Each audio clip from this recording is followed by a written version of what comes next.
All right. So I have found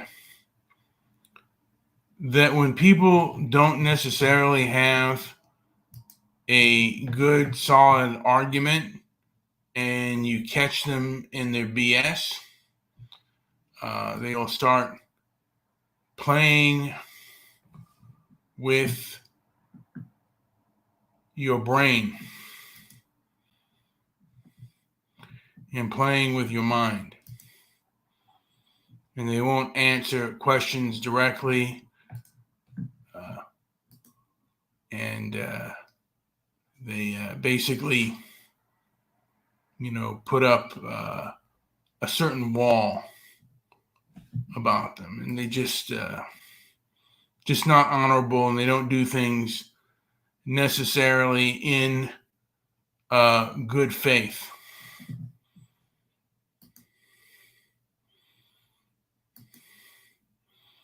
And and oftentimes they will become abusive if you push too hard or become too powerful for their egocentric ideology. And sometimes a person has to work like a good, I guess you would say, kind of a good fighter on the intellectual, fighting some of these woke leftists who are powerful. You have to work around them, but sooner or later, people are going to catch on that these people are full of nonsense, and they're going to be, I believe that resistance is coming, and I don't know if these people are necessarily prepared for the resistance. And I believe, again, this is primarily out of ego, and this is cultural capture.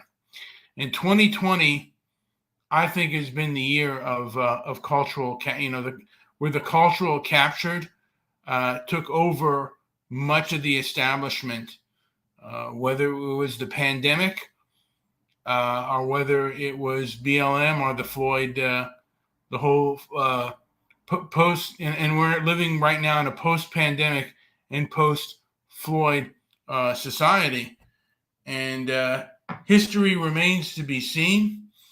And there's a lot of history out there with regards to things that have happened and that have happened in the past and that are happening now that people tend to want to censor, and they don't want honest conversations. Human beings' well-being, in my opinion, are at stake. And how do you effectively resist an abusive, powerful person? Because in a lot of ways, the left is like an abusive parent, and they own the house that you live in, and they can expel you from that home that you live in. So to a degree, you gotta kind of act like an abused child. You can't go up front and fight them, and be angry about it, because they'll then expel you. You have to expose them, and you have to confront, sometimes confront them on the low end and just tell people and kind of build up your army.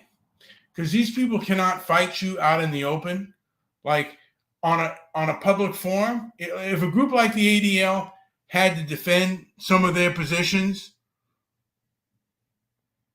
they would be nowhere.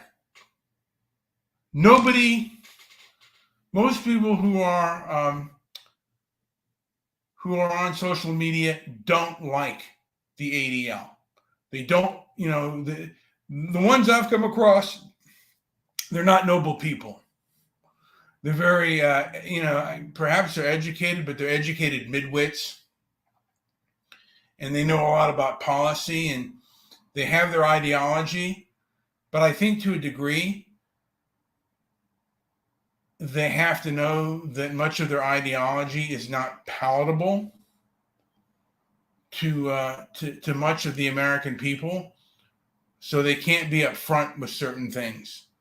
And the certain things that they've done, now they're kind of backtracking on things. For example, the whole South African issue, and I won't get into that whole thing, but they're not as vocal on that. And then they might even pretend that it didn't exist, or they'll try to fudge things. And they've been doing this for a long time, and they believe themselves to be correct.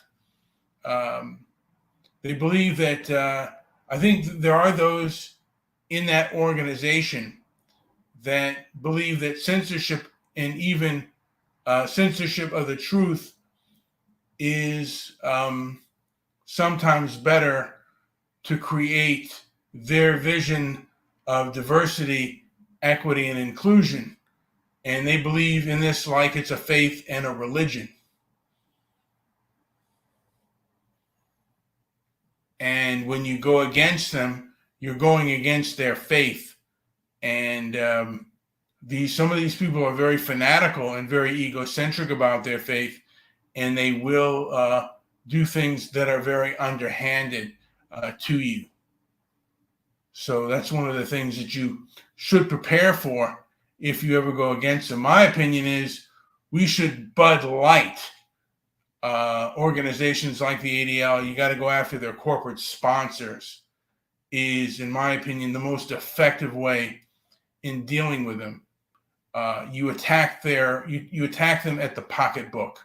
You attack their money, because anything you say, because they won't even let you in the room to speak to them. They don't have open press conferences where you can ask them questions. And if they do have a place where reporters ask them questions, it's from a selected few. Those people who know about their down and dirty work, there are people that they'll keep them out. So the best way to deal with them is to deal with their money and go to corporations and say, look, if you're sponsoring the ADL or the SPLC, we're going to boycott you. And I think strategic boycotts are, in my opinion, the best way to go. We need a strong society to go against these midwits, and the best way to defeat them is with strong men and women who are tough, because these people are mean. I don't know how it remains to be seen how tough they are. They are fanatical and they are sanctimonious, and they can be very cruel, but how tough they are remains to be seen. Anyway, this has been Brian with Transparency and Merit. Like, subscribe, leave a comment down below. Thank you for listening.